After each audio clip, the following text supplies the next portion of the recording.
택배 물건 집화장이면서 그 앞에 넓은 주차장이 있는데요. 그곳에서 지나가던 승용차와 후진하던 택배차와의 사고입니다. 영상 보시겠습니다. 층층이 만들어진 5개 주차장을 따라 옥상으로 올라가던 제보자. 그런데 갑자기 사고가 발생했습니다. 제보자 지나가는데 갑자기 아이고.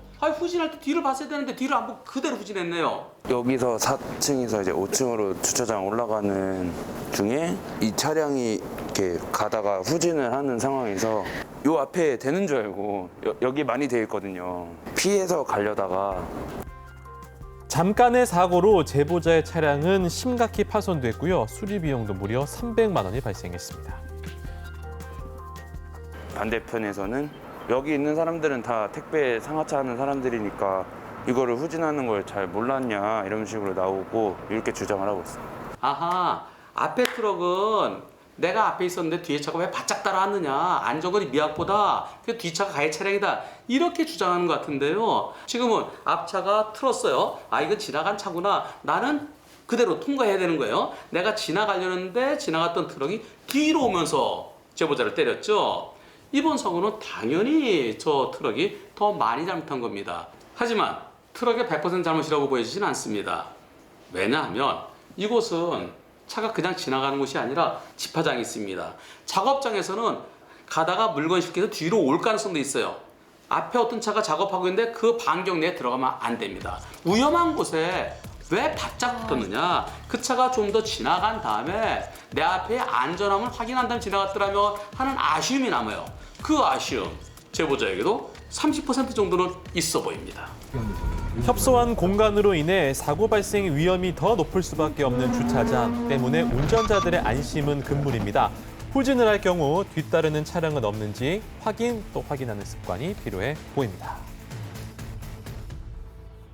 대형 트럭들은 바로 옆에 승용차 지나가는 거 안 보일 수가 있어요. 차로 변경하다가 못 보고 들이받는 수도 있는데요. 일반적으로 들이받고 곧바로 멈추죠. 그런데 매우 특이한 사고가 있었습니다. 잘 가고 있고요. 옆에 큰 트럭이 오고 있죠. 바퀴가 많이 날린 저 대형 트럭이 여기서 차로 변경한 제보자의 옆 차로를 주행하던 차량과 충돌 발생. 앞에 꼈어요. 앞에 낀 채로 계속 가네 계속. 그냥 가요? 사고 발생 직후 경적을 울렸지만 멈추지 않는 차량. 모르는 끝나겠지, 거예요? 멈춰야지, 내려야지 이 생각을 했는데 사고가 계속 이제 이어지는 거죠. 빵 하는 데서 이거 빵빵빵. 왜 안 들어? 저 브레이크 잡아야 되는데 계속 가요 계속. 저는 제가 빡 올렸을 때 속도가 줄거나 간격이 벌어질 줄 알았습니다.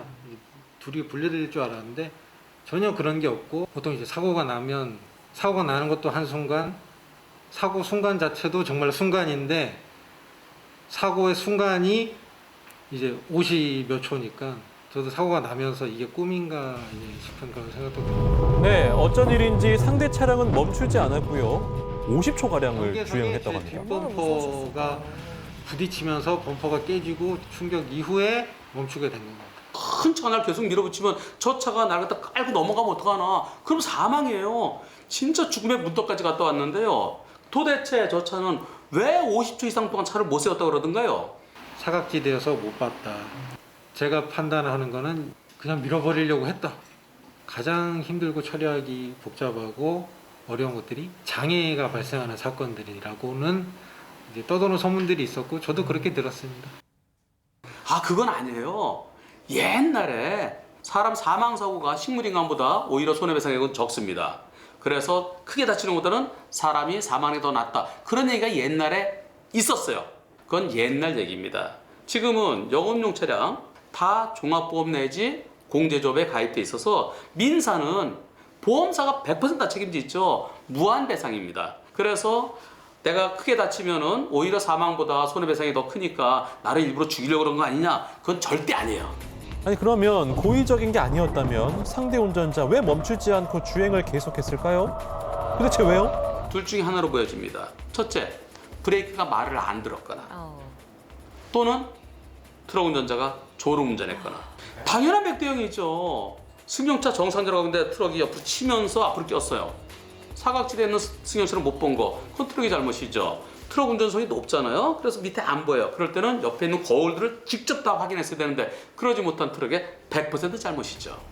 잠깐의 방심이 도로 위에 대형 참사를 만들 수 있습니다. 모두가 안전하기 위해서 나 하나쯤이야 라는 생각 대신 나부터 안전 습관을 지키겠다는 자세가 필요해 보입니다. 예, 얼마 전 천안의 한 도로에서 차량 한 대가 후진을 하더니 네. 견인차를 그대로 추돌을 합니다. 그리고 경찰까지 치고 달아나는 일이 일어났습니다. 술 마셨나요? 음주 단속을 피해 달아나는 차량과 이를 쫓는 경찰 그리고 이 견인차 이 석 대의 아찔한 추격전이 펼쳐집니다. 너무 위험한데요?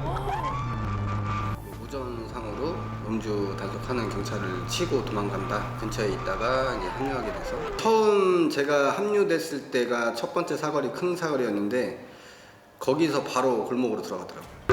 무서운 속도로 도주하던 차량 뒤쫓아오는 차들을 따돌리기 위해서요. 신호 위반은 기본이었고요. 그리고 좁은 골목길로 달아납니다. 이게 너무 위험해 보이지 않습니까? 사람 많아 보이는데. 사람을 칠 뻔했어요. 골목길에서 한 7, 80 정도 됐던 것 같고요. 중간에 뭐 사람이 튀어나온다든지 아니면 뭐 차들이 들어온다든지 하면은 사고가 좀 크게 나니까 그게 뭐 제일 염려가 됐었고 전에도 한번 이렇게 잡았던 경우가 있었는데 저희가 앞에 막아서 사고가 나면 고의 사고로 인정이 돼서 뭐 저희도 과실이 나올 수 있고 뭐 보험 처리도 못 받을 수가 있고 뒤에 쫓아다니다가 막다른 길로 얘가 간다든지 아니면 중간에 사고가 난다든지 요번에도 마찬가지로 주차되어 있던 차가 나가는 중에 앞에서 막고 있으니까 못 갈 거 아니에요, 차가 뒤에서. 그 뒤에 포위를 하고 내려서 이제 잡게 된 거죠. 10여 분간의 추격 끝에 결국 음주운전자 검거됐지만요. 이 과정에서 3명이 다쳤습니다. 아찔했던 그날 제보자가 추격을 결심한 이유 들어봤습니다. 잘못을 인정하죠. 경찰관 쳤다고도 얘기를 해줬었고 그게 제일 컸고요. 사람을 쳤다고 하니까 근데 못 잡으면은 보상도 못 받잖아요. 사람 치인 사람은 보상도 못 받고 결정적인 거는 레카차도 받고 도망갔으니까 저희 같은 동료가 그걸 놓치게 되면 보상받을 길은 없거든요, 사실.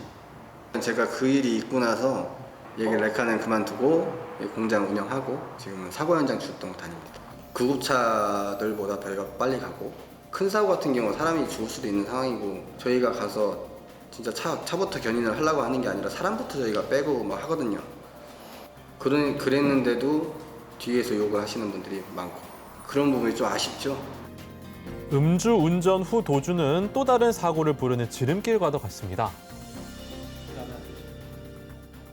자, 음주 단속하는데 술 마신 거 걸릴까 봐 도망을 갑니다. 도망가다 사고 냈을 때 지금 엄청나게 달리죠. 그리고 뒤에서 서라 하는데도 계속 도망가고요. 신호 위반도 하게 되고 과속도 하게 되고 저러다 정상적으로 지나가는 차량 붙였을 때 당연히 100대 0이죠. 단순한 음주운전으로 단속됐으면은 그걸로 끝나는데 지금은 음주운전 플러스 난폭운전이잖아요. 과속으로 계속 위험하게 도망가지. 그 자체가 난폭운전죄입니다. 음주운전죄 플러스 난폭운전죄. 나뿐만 아니라 많은 사람들의 생명을 앗아갈 수 있는 음주운전 그리고 도주. 이런 도심 속 아찔한 추격전이 다시는 일어나지 않아야겠습니다.